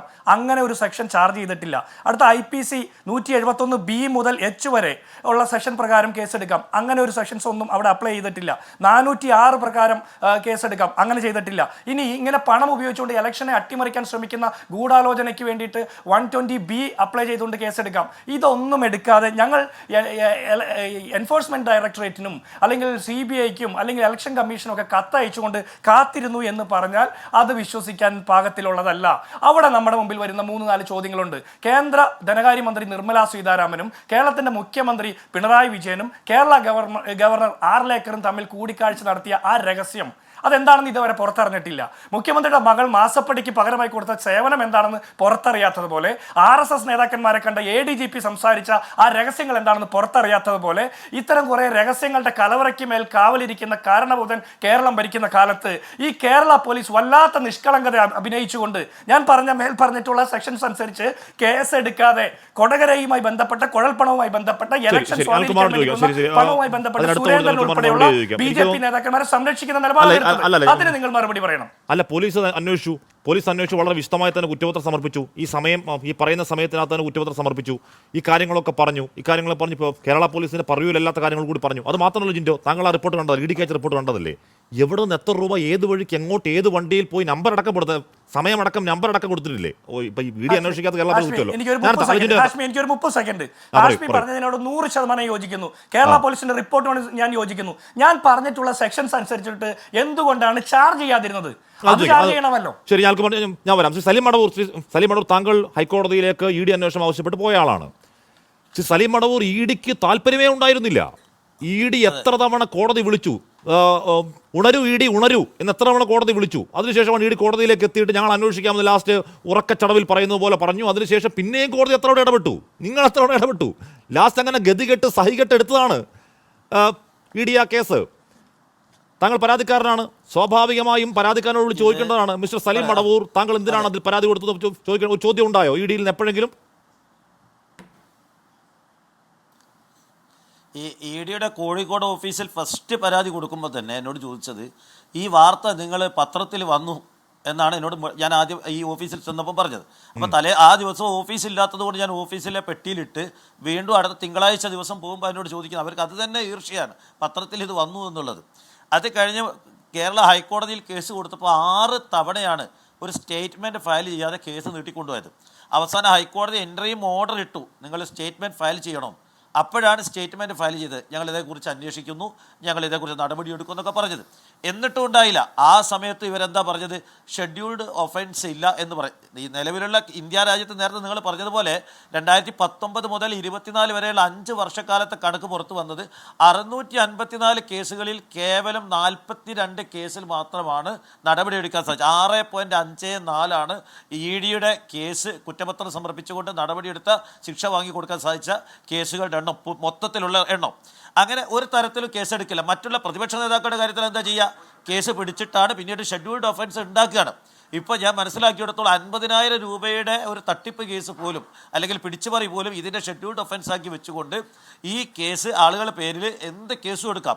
ഇതൊന്നും ചെയ്യാതിരുന്നപ്പോൾ ഹാഷ്മി ഞാൻ എന്ത് ചെയ്തു എന്ന് വെച്ചാൽ 3/11/2024 പ്രധാനമന്ത്രിയുടെ ഓഫീസിൽ, അത് DORVU 2024 35/16 ഡേറ്റഡ് 3/11/24 ഞാനൊരു പരാതി അവിടെ അവരെ പോർട്ടലിൽ രജിസ്റ്റർ ചെയ്തു. ആ പോർട്ടലിൽ പരാതി തള്ളിയ കൂട്ടത്തിൽ അവർ കൃത്യമായിട്ട് പറയും, ഇതൊക്കെ ഞാൻ ഹൈക്കോടതിയുടെ വിധിയും എന്തുകൊണ്ട് ഹൈക്കോടതിയുടെ വിധി പ്രകാരം ഈ മണി ലോണ്ടറിനെ കുറിച്ച് അങ്ങയുടെ ഈ ഗവൺമെൻറ് നടപടിയെടുക്കുമെന്ന് പറഞ്ഞുകൊണ്ട് നടപടിയെടുക്കുന്നില്ല എന്ന് ചോദിച്ചുകൊണ്ട് വളരെ കൃത്യമായ പരാതി അവിടെ അപ്ലോഡ് ചെയ്തു. അപ്പോൾ അതിന് തന്നിരിക്കുന്ന മറുപടിയാണ്, this portal specifically deals with grievances above complaint appears to be in the nature of information rather than a grievance. The same has been forwarded to concerned section for necessary and needful action at their end എന്ന് പറഞ്ഞുകൊണ്ട് revenue intelligence വിഭാഗത്തിന്, അതായത് ധനകാര്യ വിഭാഗത്തിന്, അതായത് enforcement ഡയറക്ടറേറ്റിൻ്റെ ഡയറക്ടർക്കാണ് കൊടുത്തിരിക്കുന്നത്. Enforcement ഡയറക്ടറേറ്റിൻ്റെ ഡയറക്ടർക്ക് പ്രധാനമന്ത്രിയുടെ ഓഫീസിൽ നിന്ന് ഫോർവേഡ് ചെയ്തു. ഗത്യന്തരമില്ലാതെ, അതായത് പ്രധാനമന്ത്രിയുടെ ഓഫീസിൽ നിന്നൊരു ഫയൽ പുറപ്പെട്ടത് കൊണ്ട് ഇനി അടുത്ത വിവരാവകാശം വരുമെന്നുള്ളത് കൊണ്ട് മാത്രമേ ഞാൻ വിശ്വസിക്കുന്നു ഇങ്ങനെ ഒരു കേസ് അവസാനിപ്പിച്ചത്. അതായത് BJPക്ക് വെള്ള പൂശിക്കൊണ്ട് BJPയുടെ നേതാക്കൾ, അതായത് ഇതിൽ വളരെ കൃത്യമായി കഴിഞ്ഞ ദിവസം കേന്ദ്ര നേതൃത്വം സംസ്ഥാന പ്രസിഡന്റ് സ്ഥാനത്ത് നിന്ന് മാറ്റി നിർത്തിയിരിക്കുന്ന സുരേന്ദ്രൻ്റെ മകനും സുരേന്ദ്രനും നേരിട്ട് പങ്കുണ്ടെന്ന് വ്യക്തമായി കേരളത്തിലെ ജനങ്ങൾക്കറിയാം, എല്ലാവർക്കും ബോധ്യപ്പെട്ടതാണ്, പോലീസിന് ബോധ്യപ്പെട്ടു, എല്ലാവർക്കും തെളിവുണ്ടല്ലോ. ഡിജിറ്റൽ തെളിവ് കൃത്യമായിട്ടുള്ള ഒരു കേസിൽ ആളുകളുടെ മൊഴി മാറ്റി വെക്കാം. ഇപ്പോൾ തിരൂർ സതീശിൻ്റെ മൊഴി അയാൾ BJPയിൽ നിന്ന് മാറിയത് കൊണ്ട് വൈരാഗ്യത്തിന് ആയിക്കോട്ടെ, സലീം മടവൂർ BJP എതിർക്കുന്ന ഒരാളാണ്, അതുകൊണ്ട് അത് വൈരാഗ്യ ബുദ്ധിയോടുകൂടി BJPയെ ലക്ഷ്യം വെച്ചുകൊണ്ട് നടത്തുന്ന പ്രസ്താവനയാണ്, അത് ഒഴിവാക്കാം. പക്ഷേ ഇവിടെ ഡിജിറ്റൽ തെളിവുണ്ടല്ലോ. പോലീസ് കള്ളപ്പണം പിടിച്ചപ്പോൾ പ്രതികൾ ആദ്യം വിളിച്ചത് സുരേന്ദ്രൻ്റെ മകനെയാണ് വിളിച്ചത്. എന്തുകൊണ്ട് അന്വേഷിച്ചില്ല? എന്താണ് ഇവർ തമ്മിലുള്ള ബന്ധം? ഇനി ഇവർ പറയുന്നത് പോലെ സ്വത്ത് വാങ്ങാൻ പോയതാണെങ്കിൽ ഇത്രയും പണം ബാങ്ക് മുഖേന നടത്തേണ്ട ട്രാൻസ്ഫർ എന്തിനാ ചാക്ക് കൊണ്ടുപോയത്? നമ്മുടെ ധനകാര്യ സംവിധാനം, നമ്മുടെ ബാങ്കിങ് സംവിധാനത്തെ തന്നെ അട്ടിമറിച്ചുകൊണ്ടല്ലേ ആ പണം പോകുന്നത്. ED ചോദ്യം ചോദിക്കുന്നില്ല. പക്ഷേ താങ്കൾ നേരെ തിരൂർ സതീഷ് BJP വിരുദ്ധനൊന്നുമല്ല, ഇപ്പോഴും BJPക്കാരനാണ്. മാത്രമല്ല അദ്ദേഹം വളരെ രാജീവ് ചന്ദ്രശേഖരനെ പോലെ BJPയിലേക്ക് വന്ന ആളുമല്ല, RSS കൂടെ വന്ന് പ്രത്യയശാസ്ത്രം പഠിച്ച് അതിൽ പ്രത്യയശാസ്ത്ര പ്രതിബദ്ധത്തിൽ ഇപ്പോഴും BJP തന്നെ നിൽക്കുന്ന ആളാട്ടോ, ആശയത്തോട് യോജിക്കുന്ന ആളാണ്. സതീഷ് BJP വിരുദ്ധനാണെന്ന് പറയല്ലേ? ശ്രീകാന്ത്, ഇവിടെ കൊട്ടാരം വാങ്ങാൻ പണം കൊണ്ട് വന്നതാണെങ്കിൽ ആ പണം അടിച്ചു മാറ്റപ്പെടുമ്പോഴേക്കും എന്തുകൊണ്ടാണ് ധർമ്മരാജൻ ആദ്യം സുരേന്ദ്രനെ വിളിക്കുന്നത്, പിന്നെ ഗണേഷിനെ വിളിക്കുന്നത് എന്തിനാണ്, പിന്നെ ഗിരീഷ് നായരെ വിളിക്കുന്നത് എന്തിനാണ്? ഈ കൊട്ടാരം തുഷാർ വെള്ളാപ്പള്ളിയുടെ കൊട്ടാരം ആണെങ്കിൽ ഇപ്പൊ ആ കാര്യം പറഞ്ഞപ്പോഴത്തേക്ക് വെള്ളാപ്പള്ളി ഒരു കാര്യം ഇപ്പൊ പറയുന്നുണ്ട് കേട്ടോ, ബന്ധപ്പെട്ടതല്ല. അപ്പോൾ അദ്ദേഹം പറയുന്നത് എന്താ പറയുക, പി സി ജോർജിനോട് ഒരു മരപ്പെട്ടി പോലും ഇല്ല, ക്രിസ്ത്യാനികളെ കൂട്ടിക്കൊണ്ടുവരാൻ കഴിവുള്ള വ്യക്തിയല്ല, ആകെ കൂടെയുള്ളത് മകൻ മാത്രമാണ്. ലവ് ജിഹാദ് പരാമർശം പറഞ്ഞ് ബി.ജെ.പി സൂചിപ്പിക്കാൻ വേണ്ടി പറയുന്നതാണ്, സ്വന്തമായി ഒരു നിലപാടുമില്ല. 42 പേർ ലവ് ജിഹാദിൽപ്പെട്ടു എന്ന് പറഞ്ഞ് ആ പേര് പറയാമെന്ന് ചോദിക്കുന്നു. ഭക്ഷണം കഴിക്കാനും നുണ പറയാനും മാത്രം വാ തുറക്കുന്ന ആളാണ് ജോർജ് എന്നൊക്കെ അദ്ദേഹത്തിൻ്റെ അച്ഛൻ പറഞ്ഞിട്ട് പോട്ടെ. തുഷാർ വെള്ളാപ്പള്ളിയുടെ കൊട്ടാരമാണെങ്കിൽ തുഷാറിൻ്റെ മൊഴിയെടുക്കണ്ടേ? തുഷാറിൻ്റെയെങ്കിലും മൊഴിയെടുക്കണ്ടേ ഇടി ശ്രീകാന്ത്?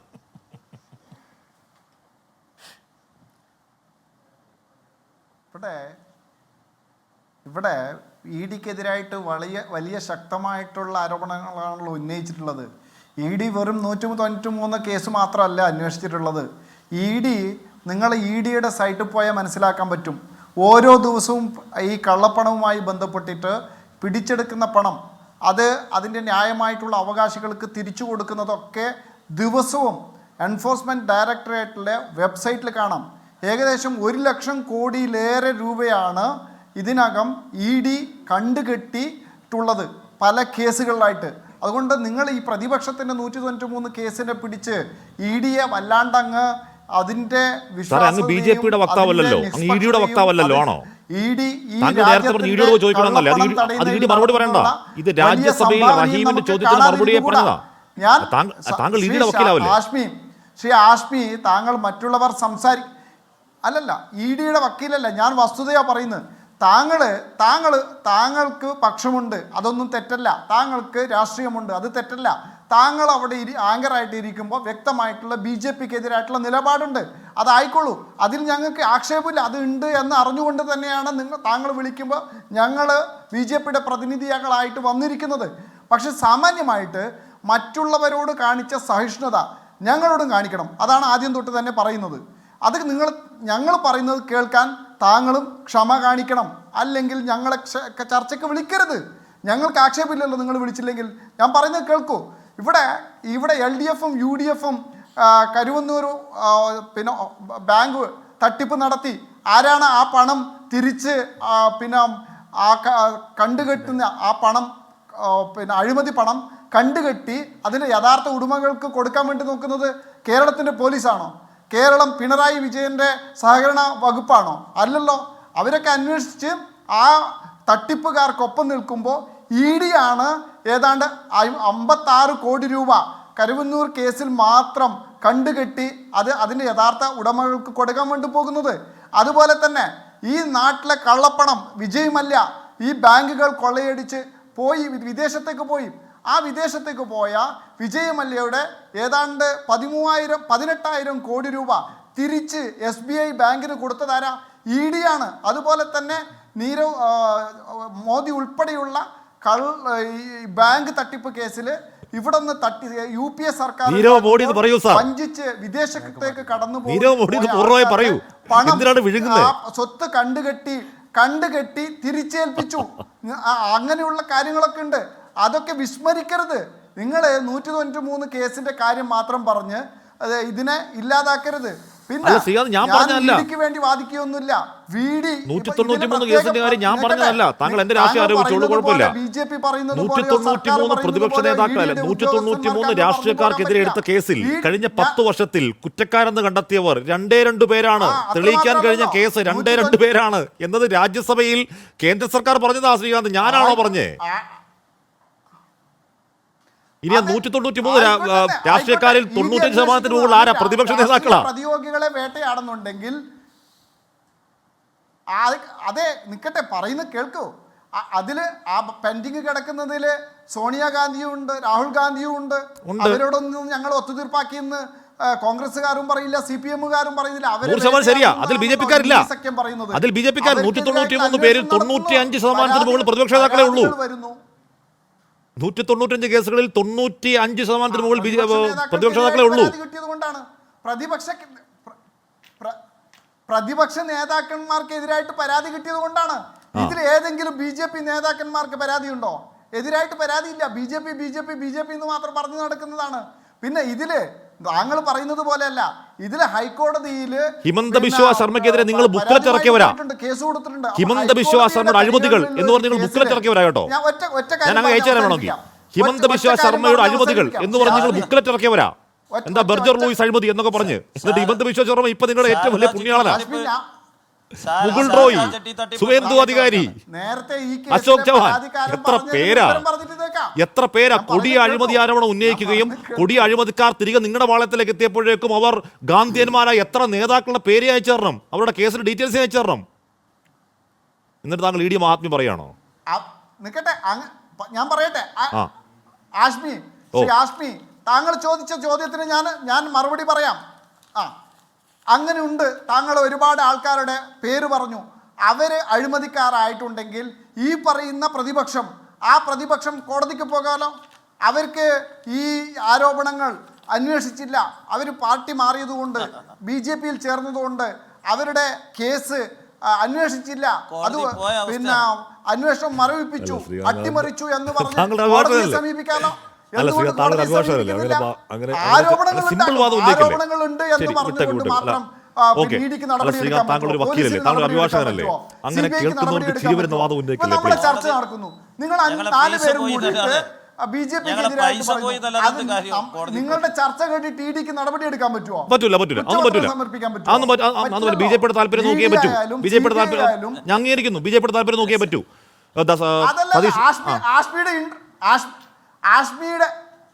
ശ്രീ ആഷ്മി കേൾക്കൂ. ആഷ്മിയുടെ ഇൻട്രോ കണ്ടിട്ട്, ആഷ്മിയുടെ ഡിബേറ്റ് കണ്ടിട്ട് ഇഡിക്ക് കുറ്റപത്രം സമർപ്പിക്കാൻ പറ്റുമോ? പറ്റില്ല. BJP-യുടെ താല്പര്യം നോക്കിയേ പറ്റൂ. അതെല്ലാവർക്കും അറിയാതെ നമ്മളത് പറഞ്ഞുകൊണ്ടിരിക്കുന്നത് ശക്തമായിട്ടുള്ള ആരോപണമാണ്. അതുകൊണ്ട് BJP-ക്കെതിരായിട്ട് ഇനി കുറ്റപത്രം കൊടുത്തില്ലെങ്കിൽ ഞങ്ങൾ നിഷ്പക്ഷരാകില്ല. ഞങ്ങൾ BJP സർക്കാരിൻ്റെ ഭാഗമായിട്ട് നിൽക്കുന്നു, അല്ലെങ്കിൽ മോദി സർക്കാരിൻ്റെ ഭാഗമായതുകൊണ്ട് ഞങ്ങൾ നിഷ്പക്ഷമാകില്ല. അതുകൊണ്ട് ഞങ്ങൾ നിഷ്പക്ഷത കാണിക്കാൻ വേണ്ടി ശ്രീ ആഷ്മിയുടെ ഇൻട്രോ കണ്ട് നിഷ്പക്ഷമാണെന്ന് ശ്രീകാന്ത് പോലും പറയുമോ?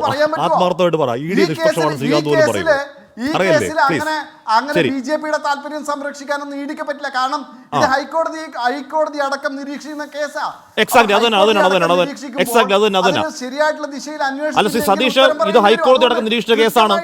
താങ്കളുടെ മൊഴി അന്തരീക്ഷത്തിലുണ്ട്, താങ്കളുടെ മൊഴി കോടതിക്ക് മുന്നിലുണ്ട്, താങ്കളുടെ മൊഴി PMLA കോടതിക്ക് മുന്നിലേക്ക് വരാൻ പോകുന്നു. അതുകൊണ്ട് അങ്ങനെ അങ്ങ് കൊട്ടിയടക്കാൻ പറ്റുമോ ഈ കേസ്? ഈ മൊഴിയും സലീം മടവൂരിനെ താങ്കളെ കേൾക്കാതെ, ഈ പറഞ്ഞ സുരേന്ദ്രനെയും ഗിരീഷൻ നായരെയും ഗണേഷിനെയും എന്തിനാണ് വിളിച്ചതെന്ന് അന്വേഷിക്കാതെ അങ്ങനെ അങ്ങ് പൂട്ടിക്കെട്ടാൻ പറ്റുമോ? സതീഷ്, താങ്കൾക്ക് പോകണം, പറഞ്ഞിട്ട് പോക്കോളൂ. ഇല്ല, ഇത് അങ്ങനെ അവസാനിപ്പിക്കാൻ പറ്റുന്ന ഒരു കാര്യമല്ലല്ലോ ഇത്. ഇതെന്താണ് ED ഇങ്ങനെ ഒരു കുറ്റപത്രം കൊടുത്തിട്ടുള്ളത് എന്ന് വെച്ചാൽ, ഈ പണത്തിൻ്റെ കൊണ്ടുവന്ന ആൾ ധർമ്മരാജൻ, ഈ ധർമ്മരാജന് എവിടെ നിന്നാണ് ഈ പണം എന്നുള്ളത് ചോദിച്ചു കഴിഞ്ഞാൽ, ആ ധർമ്മരാജനോട് കാര്യങ്ങൾ അന്വേഷിക്കുമ്പോൾ ധർമ്മരാജൻ അതിൻ്റെ സത്യങ്ങൾ പറയും. സത്യങ്ങൾ പറയുമ്പോൾ സ്വാഭാവികമായിട്ട് EDക്ക് ധർമ്മരാജനെ ഇതിൽ പ്രതി ചേർക്കേണ്ടി വരും. ഈ പ്രതി ചേർത്ത് കഴിഞ്ഞാൽ ധർമ്മരാജൻ പറയാൻ പോകുന്ന പാർട്ടിയുടെ നേതാക്കന്മാരുടെ പേരുകൾ ഒഴിവാക്കാൻ വേണ്ടിയിട്ടാണ് ED ഇതിലൊന്നും പാർട്ടിക്ക് ബന്ധമില്ല എന്ന് പറഞ്ഞിട്ട് കൊടുത്തിട്ടുള്ളതെന്നാണ് ഞാൻ മനസ്സിലാക്കുന്നത്. മനസ്സിലായോ? അല്ലാതെ ഒരു അന്വേഷണം പോലും നടത്താതെ, ഇപ്പോൾ ആഷ്മി തന്നെ പറഞ്ഞല്ലോ, ഈ വെളിപ്പെടുത്തൽ നടത്തിയ സതീഷായ ഞാൻ എന്നോട് പോലും മൊഴിയെടുത്തിട്ടില്ല, ചോദിച്ചിട്ടില്ല. ഇത് മാത്രമല്ല, കൊടകരയിൽ പോലീസ് അന്വേഷണത്തിൽ റോബറി കേസിൽ ഞാൻ ഈ കെ സുരേന്ദ്രൻ്റെ അടക്കമുള്ള ആളുകൾ സാക്ഷികളാണ്. അതിലൊരു സാക്ഷിയാണ് ഞാൻ. മനസ്സിലായ? അതുകൂടാതെ ഇപ്പോൾ ഈ പുതിയ വെളിപ്പെടുത്തൽ നടത്തിയതിൻ്റെ പശ്ചാത്തലത്തിൽ എന്താണ് ED ഈ കുറ്റപത്രം സമർപ്പിക്കുന്നതിന് മുന്നേ ഒന്ന് അന്വേഷിക്കാനുള്ള ബാധ്യത EDക്കുണ്ടല്ലോ. എന്താണ് നിങ്ങളിത് കണ്ടിട്ടുള്ളത് കാര്യം ഒന്ന് ചോദിക്കാമല്ലോ. ഞാൻ ഒന്നുമില്ലാണ്ട് ഇത്രയും വലിയ ഒരു കാര്യം ഞാൻ പൊതുസമൂഹത്തിന് മുന്നിൽ വെക്കില്ലല്ലോ. സത്യം പോലും പറയാനായിട്ട് ആളുകൾ ഭയപ്പെടുന്ന സമയത്താണ് ഞാനിത് പറയുന്നത്. നാളെ എനിക്കെന്ത് സംഭവിക്കുന്നു ഉള്ള ഭയം എനിക്കുണ്ട്. എന്നാലും എനിക്ക് ജീവനുള്ളിടത്തോളം കാലം എനിക്ക് ഈ കാര്യങ്ങൾ പൊതുസമൂഹത്തിന് മുന്നിൽ പറയണം. കാരണം നമ്മളെല്ലാം സ്നേഹിച്ചത് പ്രസ്ഥാനത്തിനെയാണ്. ആ പ്രസ്ഥാനത്തിൻ്റെ നേതാക്കന്മാരിൽ ചിലർ ഇങ്ങനെയുള്ള കൊള്ളരുതായ്മകൾ ചെയ്യുമ്പോൾ അത് ചൂണ്ടിക്കാണിക്കണമല്ലോ. സാധാരണ പ്രവർത്തകർ ആഗ്രഹിക്കുന്ന കാര്യങ്ങളാണിത്. എല്ലാ പ്രവർത്തകരും, ഭൂരിഭാഗം പ്രവർത്തകരും ഇതിന്റെ സത്യാവസ്ഥ പുറത്തു വരാൻ ആഗ്രഹിക്കുന്ന ആളുകളാണ്. താങ്കൾ എന്നോട് വെളിപ്പെടുത്തിയതിനപ്പുറം കുറേയധികം കാര്യങ്ങൾ താങ്കൾക്കറിയാം എന്നെനിക്കറിയാം. തെളിവടക്കമുള്ള പല കാര്യങ്ങൾ താങ്കൾക്കറിയാം, എന്നെനിക്കറിയാം. പല രേഖാമൂലമുള്ള കാര്യങ്ങൾ താങ്കൾ ഇനിയും പറയാത്ത കാര്യങ്ങൾ താങ്കളുടെ പക്കലുണ്ട് എന്നും എനിക്കറിയാം. ഇതൊക്കെ ചേർത്ത് BJP-യുടെ പുതിയ സംസ്ഥാന അധ്യക്ഷന് ഒരു മെയിൽ അയക്കുമോ ശ്രീ തിരൂർ സതീഷ്?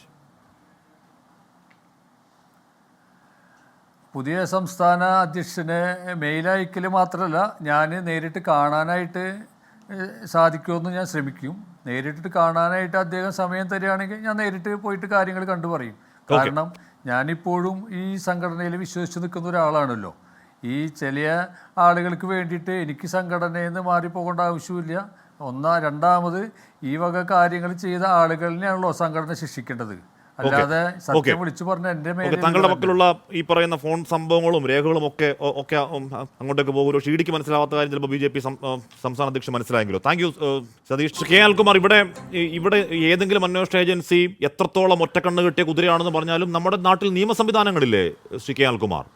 ഇത്തരത്തിൽ പകൽ പോലെ നിൽക്കുന്ന ചോദ്യങ്ങളുണ്ട്. എന്തിനാണ് തുഷാർ വെള്ളാപ്പള്ളിയുടെ കൊട്ടാരം മേടിക്കാൻ വന്നയാൾ ആ പണം അടിച്ചു മാറ്റിയപ്പോഴേക്കും BJP-യുടെ സംസ്ഥാന അധ്യക്ഷൻ വിളിക്കേണ്ട കാര്യം എന്താണ് എന്നതടക്കം നേരത്തെ തിരൂർ സതീഷ് പറഞ്ഞ ഈ രാത്രി അവിടുത്തെ റാങ്ക് ആൻഡ് ഫയൽ മൊത്തം ഈ പറഞ്ഞ കൊടകരയിൽ ഫോളിനായത്, ഓഫീസിൽ അവിടെ പാതിരാത്രി ഫോളിനായത് എന്തിനാണ് തുടങ്ങി കുറേയധികം ചോദ്യങ്ങളില്ലേ? ആ ചോദ്യങ്ങൾ അഡ്രസ്സ് ചെയ്യപ്പെടേണ്ടതില്ലേ? ED അത് കേൾക്കുന്നില്ലെങ്കിൽ അത് എവിടെയെങ്കിലും അഡ്രസ്സ് ചെയ്യപ്പെടേണ്ടതില്ലേ നീതിന്യായ സംവിധാനമുള്ള ഒരു രാജ്യം എന്നുള്ള നിലയ്ക്ക്? അനിൽകുമാർ, നമ്മുടെ കൺമുമ്പിലൂടെയാണ് ബാബറി മസ്ജിദ് പൊളിച്ചത്. ലൈവായിട്ട് നമ്മൾ കണ്ടതാണ്. എത്ര പേരെ ശിക്ഷിച്ചു? എന്തായി കേസിൻ്റെ അവസ്ഥ? എന്തായി സുപ്രീം കോടതി വിധി? ഇന്ത്യ രാജ്യത്ത് നിയമവാഴ്ച അട്ടിമറിക്കുക എന്ന് പറയുന്നത് എത്രയോ തവണ സംഭവിച്ചുകൊണ്ടിരിക്കുന്നു. നമ്മുടെ കൺമുമ്പിലൂടെയാണല്ലോ ഇപ്പം നിരവധി കെട്ടിടങ്ങൾ പൊളിച്ചുകൊണ്ടിരിക്കുന്നത്. ആരാധനാലയങ്ങൾ, പ്രത്യേകിച്ച് മുസ്ലിം ആരാധനാലയങ്ങൾ അത് മറച്ചു വെക്കുന്നത് കണ്ടിട്ടില്ലേ? ഹോളി ആഘോഷത്തിൻ്റെ ഭാഗമായി ഒരു മതവിഭാഗത്തിൽപ്പെട്ടവർക്കുണ്ടാകുന്ന അപമാനം എത്രയാണ്? ഇതെല്ലാം എന്തോ ഒരു ശരിയായ കാര്യം പോലെ ഈ രാജ്യത്ത് നടപ്പാക്കാൻ കഴിയുന്ന പ്രവണതകൾ ശക്തിപ്പെടുന്ന ഒരു ഭരണകൂടത്തിൻ്റെ കീഴിലാണ് നാം ജീവിക്കുന്നത്. അവിടെ നീതി തൂക്കിലേറ്റപ്പെടും. ഞാൻ ചോദിക്കുന്നത്, അദാനിയുമായി ബന്ധപ്പെട്ട എത്രയോ വെളിപ്പെടുത്തലുകൾ വന്നു. വസ്തുതകൾ നമ്മുടെ മുമ്പിലുണ്ട്. സെബിയുടെ ചുമതലക്കാരിയായിരുന്ന ആ പ്രധാനപ്പെട്ട ആളെക്കുറിച്ച് എന്തെല്ലാം ആക്ഷേപങ്ങൾ വന്നു. എന്തായി അന്വേഷണം? നമ്മുടെ സുപ്രീം കോടതിയുടെ ചീഫ് ജസ്റ്റിസിൻ്റെ പേരിൽ സ്ത്രീ പീഡനത്തിന് പരാതി വന്നില്ലേ? എന്തായി അവസാനം? രാജ്യസഭ MP. ഇതെല്ലാം നമ്മുടെ കൺമുമ്പിലൂടെ നടന്നുകൊണ്ടിരിക്കുന്ന സന്ദർഭത്തിൽ ഇന്ത്യ രാജ്യത്തിനകത്തെ ഗവൺമെൻറ് എന്ന് പറയുന്നത് കുറ്റവാളികളെ സംരക്ഷിക്കുന്നവരാണ്. ഇപ്പോൾ ഇവിടെ തന്നെ കാണുന്നത് കള്ളപ്പണവുമായി ബന്ധപ്പെട്ട് എന്തെല്ലാം വസ്തുതകൾ പുറത്തു വന്നു. നോട്ട് നിരോധനത്തിനിടയിൽ അമിത്ഷാ ഡയറക്ടറായിട്ടുള്ള ബാങ്കിൽ നിന്നും 750 കോടി രൂപയുടെ പണം പിടിച്ചില്ലേ? നമ്മൾ കണ്ടില്ലേ ഗുജറാത്തിലെ അഹമ്മദാബാദിലെ ജില്ലാ ബാങ്ക് 2000 രൂപയുടെ നോട്ടുകൾ എങ്ങനെയാണ് പിടിച്ചത്? അതുകൊണ്ട് നമുക്ക് കാണാൻ കഴിയുന്ന കാര്യം, ഇന്ത്യ രാജ്യത്ത് BJP കള്ളപ്പണം ഉപയോഗിക്കുന്നു. അത് തെളിയിക്കാൻ കേരള പോലീസിനായി. അത് കോടതിയിൽ തെളിഞ്ഞില്ല എന്ന് മാത്രമേ ഉള്ളൂ. അങ്ങനെ ഏറ്റവും നല്ല നിലയ്ക്കൊരു യുദ്ധം നടത്തി BJP-യെ അതിൻ്റെ കുടൽമാല വലിച്ച് പുറത്തിടുന്ന വിധം യുദ്ധം ചെയ്ത പിണറായി സർക്കാരിനെതിരായിട്ടാണ് കോൺഗ്രസ്സുകാർ ആരോപിക്കുന്നത്. എന്താണ് ആരോപിക്കുന്നത്? ഞങ്ങൾ ഇലക്ഷൻ കമ്മീഷൻ എന്തോ എഴുതി കൊടുത്തില്ല. ഒന്നാമത് മനസ്സിലാക്കേണ്ടത്, ഈ ഇലക്ഷൻ കഴിഞ്ഞിട്ടാണ് ഈ പരാതി പോലീസിൽ കിട്ടുന്നത്. ഇലക്ഷനിൽ ഒറ്റ BJP-കാരൻ ജയിച്ചില്ല. ജയിക്കാത്ത BJP-കാരൻ ഇലക്ഷനിൽ ജയിച്ച് ഇതുകൊണ്ടാണ് കമ്മീഷന് പരാതി കൊടുക്കാൻ പറ്റുമോ? മാത്രമല്ല, തെരഞ്ഞെടുപ്പിൽ ഏതെങ്കിലും പ്രത്യേക മണ്ഡലത്തിൽ ഉപയോഗിച്ചുള്ളൊരു വസ്തുത നമ്മുടെ മുമ്പിലുണ്ടോ?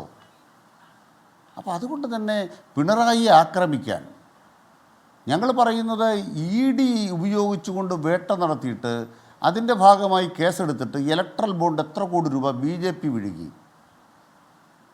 ഞാൻ കൃത്യമായിട്ട് അങ്ങോട്ട് കണക്ക് പറയാം. എത്രയോ റെയ്ഡ് നടത്തിയ സ്ഥാപനങ്ങളിൽ നിന്ന് BJP ഇലക്ട്രൽ ബോണ്ട് വിഴുകി. ഇപ്പുറത്ത് ഒരു പ്രധാനപ്പെട്ട കേസിൽ DLF അഴിമതി കേസിൽ 170 കോടി രൂപയാണ് BJP DLF അഴിമതി കേസിൽ ഇലക്ട്രൽ ബോണ്ട് വാങ്ങിച്ചത്. അതിൻ്റെ ഗുണഭോക്താവ് ആരാണ്? KC വേണുഗോപാൽ കേരളത്തിലേക്ക്, വയനാട്ടിലേക്ക് കെട്ടിയിറക്കിയ ദുർഭൂതങ്ങളില്ലേ? ദുർഭൂതങ്ങളെക്കുറിച്ച് പറയുന്നുണ്ടല്ലോ. ഒരു റോബർട്ട് വധേരയില്ലേ? നമ്മുടെ നാട്ടിൽ എന്താ നടക്കുന്നത്? ഇതെല്ലാം കൺമുമ്പിൽ നടന്നുകൊണ്ടിരിക്കുമ്പോൾ കേരളത്തിലെ സർക്കാരിനെ ആക്രമിക്കാൻ കോൺഗ്രസ്സുകാർക്ക് വലിയ ഉത്സാഹമാണ്. അതുകൊണ്ട് പറയാൻ ആഗ്രഹിക്കുന്നത്, കേരളത്തിലെ ഇടതുപക്ഷ ജനാധിപത്യമുള്ള സർക്കാർ RSSൻ്റെ സംഘടനാ സെക്രട്ടറി ഉൾപ്പെട്ട കേസിലാണ് ഇത്രയേറെ വസ്തുതകൾ പുറത്തു കൊണ്ടുവന്നത്. അത് കോൺഗ്രസ്സുകാർ മനസ്സിലാക്കണം. ഒരു ADGP അജിത് കുമാർ RSകാരനെ കാണാൻ പോയി എന്നുള്ളത് സത്യമാണ്. അത് RSSകാരൻ്റെയും അയാളുടെയും വ്യക്തിപരമായ കാര്യമാണ്. അയാളുടെ സർവീസുമായി ബന്ധപ്പെട്ട് കേന്ദ്രത്തിൽ IPS ഉള്ളപ്പോൾ കേന്ദ്ര സർക്കാരിൻ്റെ വാട്ടമടിക്കാൻ പോകുന്നതാണ്. ഇത് ഞങ്ങളെ ബാധിക്കുന്ന കാര്യമല്ല. ആ കേരള പോലീസാണ് RSSനെതിരായിട്ട്, BJPക്കെതിരായിട്ട്, ധർമ്മരാജനെതിരായിട്ട്, സ്വയം സേവകനായ ധർമ്മരാജനെ മൂലയ്ക്ക് ചാരിയിട്ട് ഈ 41.4 കോടി രൂപയുടെ കണക്ക് പറയിപ്പിച്ചത്. ആ പിണറായി വിജയനെ ആക്രമിക്കാൻ ഇന്നത്തെ ദിവസം വണ്ടിയും പിടിച്ചു വന്ന കോൺഗ്രസ് നേതാവിനെ എന്ത് പറയാനാ? ഞങ്ങൾ വേട്ടയാടപ്പെടുകയല്ലേ? സഖാവ് കെ രാധാകൃഷ്ണൻ ഈ ഒരു വാക്കൂടെ പറയാനുണ്ട്. BJP പ്രതിനിധിയോട് ഒരു വാക്കൂടെ മറുപടി പറയാനുണ്ട്. നിങ്ങൾ ഇന്ത്യ രാജ്യത്ത് ED ആർക്ക് പണം കൊടുത്തെന്നാ പറഞ്ഞേ? കെട്ടുകഥ പറയരുത്. യഥാർത്ഥത്തിൽ 139 കോടി രൂപയാണ് കരിവന്നൂരിൽ 139 കോടി രൂപ നിലവിലുള്ള അഡ്ഹോക് കമ്മിറ്റി തിരിച്ചു കൊടുത്തു ഡെപ്പോസിറ്റർമാർക്ക്. ED 1 രൂപയും കൊടുത്തില്ല. EDക്ക് പൈസ കൊടുക്കാൻ അധികാരമില്ല. ജപ്തി ചെയ്തു. EDക്ക് എന്നാ അധികാരം? ഒരു അധികാരമില്ല. കൊടുത്തായിരുന്നു. അതുള്ള എന്തോ ഒരു ഫോട്ടോ ഓപ്പ് കാണിച്ചായിരുന്നു. ഞാൻ അങ്ങനെ എത്താം. സുജിൻഡോ, ഇവിടെ താങ്കൾ ആ പോലീസ് റിപ്പോർട്ട് താങ്കൾ വായിച്ചല്ലേ? വെറുതെ പൊയ്പടി. ഓക്കെ, ഈ പോലീസ് ഇടിക്കച്ച റിപ്പോർട്ട് താങ്കൾ കണ്ടതല്ലേ? അതിലെന്താണ് സംശയം? ഇപ്പം ഞാൻ ധർമ്മരാജൻ്റെ ക്രൈംബ്രാഞ്ച് ഇപ്പോൾ അത് 143 എടുത്തില്ല, പോട്ടെ. എങ്കിലും ധർമ്മരാജൻ ക്രൈംബ്രാഞ്ചിനെടുത്ത് മൊഴിയിൽ തത്ത പറയുമ്പോൾ എവിടുന്ന് എങ്ങോട്ട് എന്തിനും ഒന്നും പറയുന്നുണ്ട്. അത് ഇടിക്ക് മുന്നിലുണ്ട്. പോലീസ് കൊടുത്ത റിപ്പോർട്ടിൽ ഒരു പണം ഏത് വണ്ടിയിൽ, വണ്ടിയുടെ നമ്പർ അടക്കം, ഏത് സമയത്ത്, ആരുടെ അടുത്തേക്ക് പോയി, ഏത് ജില്ലയിലേക്ക് പോയി എന്ന് വളരെ എവിഡൻ്റായിട്ട് റിപ്പോർട്ടില്ലേ? അത് ജസ്റ്റ് നോക്കിയാൽ മാത്രം പോരെ EDക്ക്. അതുപോലും നോക്കാത്ത ED താങ്കൾ പറയും മട്ടിൽ ഇലക്ഷൻ കമ്മീഷൻ ആരെങ്കിലും പരാതി കൊടുത്താൽ അന്വേഷിക്കുമെന്ന് താങ്കൾ ആത്മാർത്ഥമായി വിചാരിക്കുന്നുണ്ടോ ജിൻഡോ? ഹാഷ്മി, എൻ്റെ ചോദ്യം അത് തന്നെയാണ്. 10-24 ട്രാൻസാക്ഷനിലായിട്ട്, അതായത് 1-3-21 തൊട്ട് 5-4-21 വരെയുള്ള കാലഘട്ടത്തിൽ 24 ട്രാൻസാക്ഷൻസിലായിട്ട് കേരളത്തിൻ്റെ തിരുവനന്തപുരം തൊട്ട് കണ്ണൂർ വരെയുള്ള മുഴുവൻ ജില്ലകളിലും BJPയുടെ ഉത്തരവാദിത്തപ്പെട്ട നേതാക്കന്മാർക്ക് കോടിക്കണക്കിന് രൂപ എത്തിച്ചു കൊടുത്തുവെന്ന് കേരള പോലീസിൻ്റെ കണ്ടെത്തൽ. ആ റിപ്പോർട്ടാണ് ACP ആയിട്ടുള്ള രാജു അദ്ദേഹം എൻഫോഴ്സ്മെൻറ്റ് ഡയറക്ടറേറ്റിന് അയച്ചിരിക്കുന്നത്. ശരിയാണല്ലോ. സ്വാഭാവികമായിട്ട് ED അക്കാര്യത്തിൽ നടപടിയെടുത്തില്ല. അവർ സത്യസന്ധമായിട്ടുള്ള നടപടിയല്ല എടുക്കുന്നത്. അവർ ഈ ചരിത്രം പരിശോധിച്ചാൽ നരേന്ദ്രമോദി വന്നതിന് ശേഷം EDയുടെ നടപടികളൊക്കെ BJPക്ക് അനുകൂലമായിട്ടുള്ളതാണ്. അത് എനിക്കും ഹാഷ്മിക്കും അനിൽകുമാറിനും ഈ ചർച്ച കാണുന്ന ആർക്കും സംശയം ഉണ്ടാവില്ല. BJPക്കാർക്ക് പോലും സംശയം ഉണ്ടാവില്ല.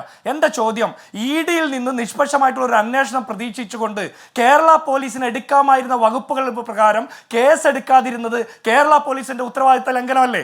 പിണറായി വിജയന്റെ ഒത്താശയല്ലേ? ഞാൻ ചോദിച്ച സെഷൻസ് ഒക്കെ അത് അനിൽകുമാർ ഒരു വക്കീലാണല്ലോ, ഞാനൊരു വക്കീലൊന്നുമല്ല. ആത്യന്തികമായി PMLA കേസാണ്. ആത്യന്തികമായി ഏതോ സ്ഥലത്തു നിന്ന് കേസ് അന്വേഷിക്കാൻ കേരള പോലീസിന് അധികാരമില്ലേ? കേരള പോലീസ് അതിന്റെ പരിമിതി പറഞ്ഞുകൊണ്ടാണല്ലോ റിപ്പോർട്ട് കൊടുത്തത്. ഞാനൊരു ചോദ്യം ചോദിക്കട്ടെ ഹാഷ്മി, ഈ കേസ് PMLA കേസാകുന്നത് എപ്പോഴാ? അത് അനധികൃതമായിട്ടുള്ള കുഴൽപ്പണം അതൊക്കെയാണല്ലോ നിങ്ങൾ പറയുന്നത്. ഞാൻ ചോദിച്ചത് എന്തിനു കൊണ്ടുവന്നാ കേരള പോലീസിന്റെ കണ്ടെത്തൽ? ഇലക്ഷൻ മാൽ പ്രാക്ടീസസിന് വേണ്ടിയിട്ടല്ലേ? ഒരു സംസ്ഥാനത്തെ ഇലക്ഷൻ അട്ടിമറിക്കാൻ വേണ്ടിയിട്ട് പണം ഉപയോഗിച്ചാൽ അതിനെതിരെ കേരള പോലീസിന് എടുക്കാവുന്ന വകുപ്പുകളാണ് ഞാൻ നേരത്തെ സൂചിപ്പിച്ചത്. അനിൽകുമാർ ഒരു വക്കീലല്ലേ? ആ വകുപ്പുകൾ പ്രകാരം എന്തുകൊണ്ട് കേരള പോലീസ് കേസ് എടുത്തില്ല? മറുപടി പറയണ്ടേ?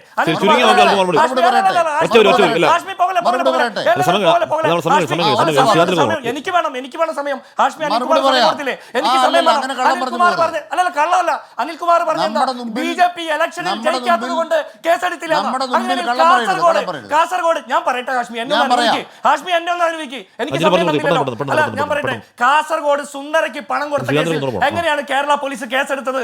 അത് കേരള പോലീസ് കേസെടുത്ത് എങ്ങനെയാ? ഈ പറഞ്ഞ സുരേന്ദ്രൻ ഇലക്ഷന് ജയിച്ചിട്ടാണോ?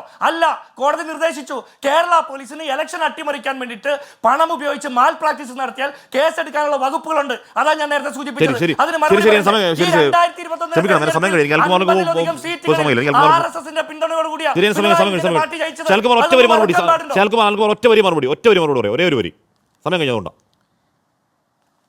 ഒറ്റ വാക്കേ ഉള്ളൂ.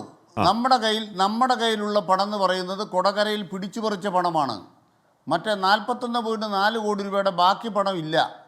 ബാക്കി പണം കണ്ടെത്തിയിരുന്നെങ്കിൽ ആ കണ്ടെത്തിയ പണത്തിന്റെ ഉറവിടം സംബന്ധിച്ച് അന്വേഷിക്കാൻ കേരള പോലീസിന് പറ്റും. കണ്ടെത്തിയില്ലെങ്കിൽ പിന്നെ അത് ആർക്ക് കൊടുത്തു എന്ന് നിങ്ങൾ എങ്ങനെ അറിഞ്ഞു? അത് ആർക്ക് കൊടുത്തു എന്ന് ഇല്ലില്ല. അത് എന്തിനു വേണ്ടി അത് കൊടുത്തു? സാക്ഷിമൊഴികളാണ്. അത് എന്തിനു വേണ്ടി കൊടുത്തു? അല്ലല്ല, അത് സാക്ഷിമൊഴികളാണ്. അത് സാക്ഷിമൊഴികളാണ്. സാക്ഷിമൊഴികളുണ്ടെങ്കിൽ ആ പ്രകാരം കേസെടുക്കണമെന്നേ. അത് സാക്ഷിമൊഴികളാണ്. അത് എന്തിനു വേണ്ടി ഉപയോഗിച്ചു കേരള പോലീസിന്റെ കണ്ടെത്തൽ? ഇല്ല, അത് election അട്ടിമറിക്കാൻ ഉപയോഗിച്ചു എന്നല്ല. അങ്ങനെയാണെങ്കിൽ ഇതൊക്കെയാണ് ഈ പറയുന്നത്. ഇപ്പൊ അൽകുമാറും പറഞ്ഞത് ശരിയാണ്, ജിൻഡോ പറയുന്നതും ശരിയാണ്. ഈ പറഞ്ഞ ചോദ്യങ്ങൾ അന്തരീക്ഷത്തിൽ നിൽക്കുകയുമാണ്. ഇവർ രാഷ്ട്രീയമായി പറയുന്നതിനപ്പുറം തിരൂർ സതീഷ് പറഞ്ഞ അടക്കമുള്ള കാര്യങ്ങൾ നിൽക്കുകയാണ്. അതിന് മറുപടി ഇനിയും ആയിട്ടില്ല. എന്തായാലും ഒരു കുറ്റപത്രം കൊണ്ട് കേസ് അവസാനം എന്നർത്ഥമില്ല. കോടതിയിലേക്ക് വരാൻ പോകുന്നു. കോടതി ഈ ചോദ്യങ്ങളൊക്കെ കോടതി ചോദിക്കാൻ പോകുന്നു. അതിന് ഇഡിയുടെ മറുപടി എന്ത് എന്നത് ഇനിയുള്ള ആകാംക്ഷ. എൻകൗണ്ടർ പൂർണ്ണമാകുന്നു.